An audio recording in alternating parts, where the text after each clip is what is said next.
जी सरकार, बस थोड़ा सा इंतजार, उसके बाद आपकी इशिका हमेशा हमेशा के लिए आपके बिस्तर पर होगी। अब रखती हूँ सरकार, कहकर मुस्कुराते हुए कनक जी फोन रख दी और फिर परेशान होकर फोन की तरफ देखने लगी। अब आगे इन्फिनिटी मॉल का बड़ा सा शोरूम, जहां आज रावत फैमिली और राठौर फैमिली एक साथ आई थी। पायल और इशिका भी वहीं थी, क्योंकि वो दोनों ही फैमिली शादी की शॉपिंग के लिए ही वहां सब आए थे। पायल तू ये चेक कर, ये जोड़ा तुझ पर बहुत ही खूबसूरत लगेगा। इशिका पायल के ऊपर लाल रंग का सुनहरे काम के साथ बना वो खूबसूरत सा जोड़ा लगाते हुए बोली। मैं अभी चेक करके आती हूँ, तब तक तू अपने लिए भी कुछ देख, कहकर पायल जाने लगी तो राधिका पायल के पास आई और उसके कान में धीरे से बोली, पायल तुझे पता है, ये मॉल मुंबई के सबसे बड़े और सबसे महंगे मॉल में से एक है, और तुझे पता है कि इस मॉल का ओनर कौन है? तो पायल ने राधिका की तरफ ऐसे देखा जैसे उसे सच में नहीं पता था कि इस मॉल के ओनर कौन है। ठीक है, मैं तुझे बताती हूँ, इधर आओ, कहकर राधिका पायल को बिल काउंटर पर ले गई, सबकी नजरों से दूर जहां कोई भी उनको नहीं सुन सकता था। इस जोड़े का बिल कितना हुआ? राधिका ने पायल के हाथ में लिया हुआ जोड़ा बिल काउंटर पर दिखाया। क्या कर रही हो राधिका? अभी तो मैंने ट्राई भी नहीं किया और तुम बिल बनवा रही हो? हाँ, मैं मिसेज पायल कबीर रघुवंशी का बिल बनवा रही हूँ, क्योंकि ये जोड़ा तुम पर बहुत अच्छा लगेगा। राधिका के मुंह से मिसेज पायल कबीर रघुवंशी का नाम सुन बिल काउंटर और वहां पर खड़ी सर्स गर्ल्स एक साथ खड़े हो गए। वहीं आसपास खड़े और कुछ लोगों ने जब ये सुना तो सभी पायल और राधिका की तरफ देखने लगे। सर्स गर्ल्स और कुछ यंग लड़कियां जिनके लिए कबीर उनके सपनों के राजकुमार जैसा था, वो सब पायल को देखकर जलने लगी थी। तभी बिल काउंटर पर बैठा व्यक्ति अपनी गले से अट्टा थूक निगलते हुए बोला, मैम क्या आप सच में मिसेज पायल कबीर रघुवंशी हो? उसके पूछते ही राधिका तो हल्के से मुस्कुरा दी, लेकिन पायल भौचक्की सी उस बिल काउंटर पर खड़े व्यक्ति को देखती रही। फिर धीरे से बोली, नहीं, मैं कोई मिसेज पायल कबीर रघुवंशी नहीं हूँ। पायल ने ये बात अपनी उंगली में पहनी केयर डायमंड रिंग को देखते हुए कहा था। पायल के मुंह से ये सुनकर वहां खड़ी सर्स गर्ल्स और कुछ लड़कियां ने गहरी सांस ली और उस बिल काउंटर पर बैठे व्यक्ति ने अपना पसीना पोंछा। वो उस जोड़े का दाम बताने जा ही रहा था कि पीछे से एक आवाज ने वहां खड़े सभी का ध्यान अपनी ओर खींचा। किसने कहा कि तुम मिसेज पायल कबीर रघुवंशी नहीं हो? कबीर को वहां देखकर सभी हैरत में थे, क्योंकि कबीर इस तरह से कभी जल्दी सामने नहीं आता था और आज वो बिना बॉडीगार्ड के आया था। कबीर की आवाज सुनकर पायल ने पलटकर कबीर की तरफ देखा और वापस पलटकर जाने लगी। तभी कबीर ने पायल का हाथ पकड़कर उसे अपने पास खींचा और उसकी कमर पर अपने दोनों हाथ रख लिए। कबीर का पायल को इस तरह से पकड़कर खींचना उन सर्स गर्ल्स और वहां खड़ी लड़कियों को बिल्कुल अच्छा नहीं लगा। उनकी आंखें जलन और हैरत से फैल गई। किसने कहा कि तुम मेरी पायल नहीं हो? कबीर ने बड़े ही प्यार से पायल के चेहरे पर हाथ फेरते हुए ये पूछा था, जिससे पायल की आंखें स्वतः ही बंद हो गई। कबीर ये देखकर मुस्कुरा दिया। राधिका वहां से जा चुकी थी। पायल तुम सिर्फ और सिर्फ मेरी हो, तुम मिसेस पायल कबीर रघुवंशी हो और हमेशा से मेरी ही रहोगी। कबीर ने प्यार से पायल के चेहरे को देखते हुए कहा, तो फिर ये अंधेरे में सगाई करने का नाटक क्यों? तुम तो सबके सामने कह सकते थे कि तुम मुझसे शादी करने जा रहे हो। तुमने इशी का नाम क्यों लिया? क्यों शब्द सर ने मुझसे शादी करने की अनाउंसमेंट कर दी? क्यों उन्होंने भी तुम्हारा साथ दिया? और क्यों तुम दोनों ने हम दोनों को ही अंधेरे में रखा? और क्या तुम शब्द सर को पहले से जानते थे? ये सारे सवाल पायल के दिल में चल रहे थे, जिसे पायल ने कबीर की आंखों में देखते हुए धीरे से पूछ डाले, जिसे सिर्फ कबीर के सिवा किसी ने भी नहीं सुना। मिसेज पायल कबीर रघुवंशी का कोई भी बिल बनना नहीं चाहिए, क्योंकि ये खुद इस मॉल की ओनर हैं। कहकर कबीर ने पायल की हथेली थामी और उसे अपने साथ अपने प्राइवेट रूम में लेकर आ गया और फिर बोला, ये अंधेरे में सगाई करने का नाटक तुम्हारी दोस्त इशिका के लिए किया गया था, क्योंकि उसने शब्द से तुम्हारी दोस्ती के लिए तुम्हारा और शब्द का रिश्ता मांगा था, क्योंकि उसे ऐसा लगता है कि तुम शब्द से प्यार करती हो, क्योंकि तुमने खुद उसे यही यकीन जो दिलाया था, सो उसने तुम्हारे खातिर अपनी खुद की खुशियां कुर्बान कर दी और इसीलिए उसे दुख ना हो ये अंधेरे में सगाई करने का रास्ता निकाला गया। और ये कोई नाटक नहीं था, ये हकीकत थी तुम्हारी और मेरी सगाई की, ये हकीकत थी शब्द और इशिका की सगाई की। और रही बात सामने से कहने की कि मैं तुमसे शादी करने वाला हूँ, मैं चाहूँ तो ये बात मैं अभी और इसी वक्त सबके सामने कह दूँ। लेकिन इससे दिल तुम्हारी दोस्त का ही टूटेगा।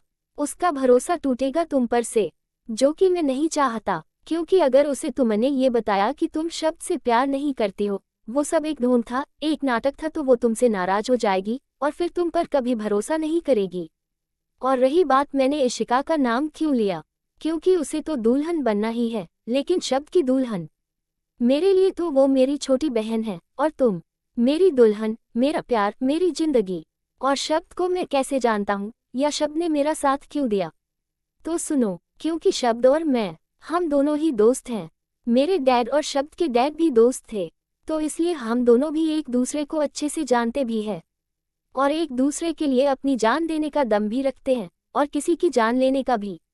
और रही साथ देने की बात, तो ये पूरा प्लान मेरा था, जिसमें शब्द का साथ देना उसकी मर्जी थी। और आखिरी जवाब कि तुम दोनों को अंधेरे में रखा गया, तो ये पूरी तरह से गलत है।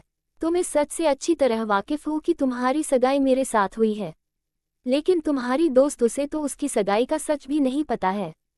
तो अंधेरे में सिर्फ तुम्हारी दोस्त है, तुम नहीं। तो और कोई सवाल माय लव, कहकर कबीर ने पायल के चेहरे को अपने हाथों में भर लिया। तो इसका मतलब तुम्हें सब पता था कि मैंने। आगे की बात पायल ने वैसे ही छोड़ दी। कबीर ने उसका चेहरा अपने हाथों में लिए हुए ही देख रहा था। वहीं दूसरी तरफ इशिका बाहर पायल के आने का वेट कर रही थी। इशिका, पायल कहाँ है? तुमने उसे कहाँ भेजा है? कनक जी ने इशिका के पास आते ही गुस्से से पूछा। आंटी, वो पायल लहंगा ट्राई करने के लिए गई है, पता नहीं कहाँ रह गई, मैं देख कर आऊं। इशिका ने कनक जी से कहा। नहीं, कोई जरूरत नहीं है, वरना पता चला तुम भी गप्पे मारने बैठ जाओ और हम बस इंतजार ही करते रहें। चलो ये साड़ी देखो, जो कल तुम्हें कबीर के साथ गणेश पूजन में पहनना है। जाओ इस साड़ी को ट्राई करके आओ। कहते हुए कनक जी ने उसे एक पीली साड़ी सुनहरे और चांदी की वर्क वाली थी, पकड़ा दी और फिर बाकी सबके साथ और भी कपड़े देखने लगी। इशिका साड़ी लेकर जा ही रही थी कि तभी कोई उसका हाथ पकड़कर एक झटके से खींचता हुआ उसे लिफ्ट के अंदर ले जाता है। इशिका की पीठ अपने पीछे खड़े शख्स से लगी होती है, जिसके एहसास से इशिका की आंखें बंद हो जाती है। लिफ्ट के बंद होते ही शब्द सर इशिका के मुंह से निकला, जिससे इशिका की पीठ से लगा हुआ शब्द मुस्कुरा दिया। क्यों शब्द सर, ये एहसास और ये छून सिर्फ मेरे लिए है, तो क्यों है? क्यों मैं आपको अपना नहीं कह सकती? शब्द सर, मेरा दिल बगावत पर उतारू है। मेरा दिल ये मानने को तैयार ही नहीं है कि आप मेरे नहीं हैं। आप सिर्फ मेरे हैं शब्द सर, सिर्फ मेरे। इशी, यही तो प्रॉब्लम है कि तुम मानने को तैयार ही नहीं हो कि मैं सिर्फ तुम्हारा हूँ और मेरे एहसास और मेरी छून पर सिर्फ तुम ही अपना वर्चस्व पाती हो। तुम मेरा प्यार हो, मेरी जिंदगी हो, मेरी पूजा हो और सबसे ज्यादा तुमसे मेरी रूह की रिश्ता है। मेरा तुमसे रूहानियत वाला लव का रिश्ता है। तुम मेरी रूहानियत हो, जिसे मैं आंख बंद करके बस तुम्हें ही सोचता हूँ, बस तुम्हें ही महसूस करता हूँ। इशी, तुम मेरा प्यार नहीं मेरी जिद बनती जा रही हो। कैसी जिद शब्द सर? ऐसी जिद जिसके आगे ना कुछ है और ना पीछे कुछ है, बस तुम हो जो सिर्फ मेरी है। मेरा प्यार, मेरी जुनूनियत, मेरी रूहानियत, मेरी इशिका, मेरी Ishi. Mine and mine, only mine, my love. इस वक्त शब्द और इशिका के मन, उनकी रूह आपस में बात कर रही थी, लेकिन दोनों के शब्द मौन थे। इशिका और शब्द एक दूसरे की आंखों में एकटक देख रहे थे। जैसे ही लिफ्ट खुलती है, सामने दो लड़कियां हाथ में पैकेट लिए खड़ी थी।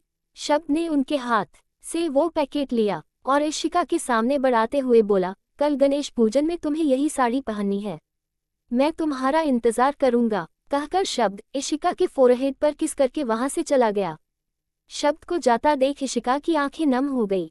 तभी पायल भी वहां आ गई और दोनों वहां से वापस चली गई। अगली सुबह गणेश पूजन का दिन।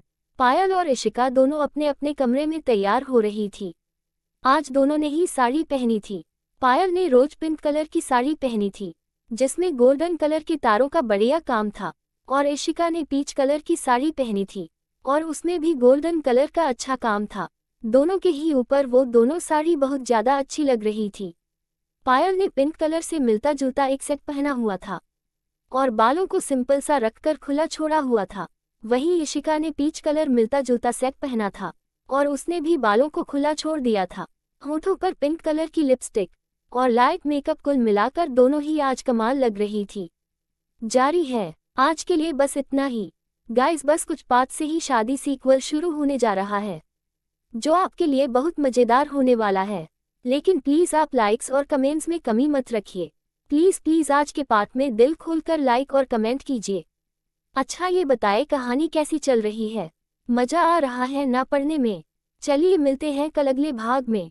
तब तक के लिए पढ़ते रहिए, मस्त रहिए, बाय। आज का भाग आपको कैसा लगा कमेंट करके ज़रूर बताइएगा। तो मिलते हैं अगले भाग में। और जिन लोगों ने मुझे सब्सक्राइब नहीं किया है, अभी कर लीजिए ताकि आपको मेरी कहानियों के नोटिफिकेशन सबसे पहले मिल सकें। Thanks for watching.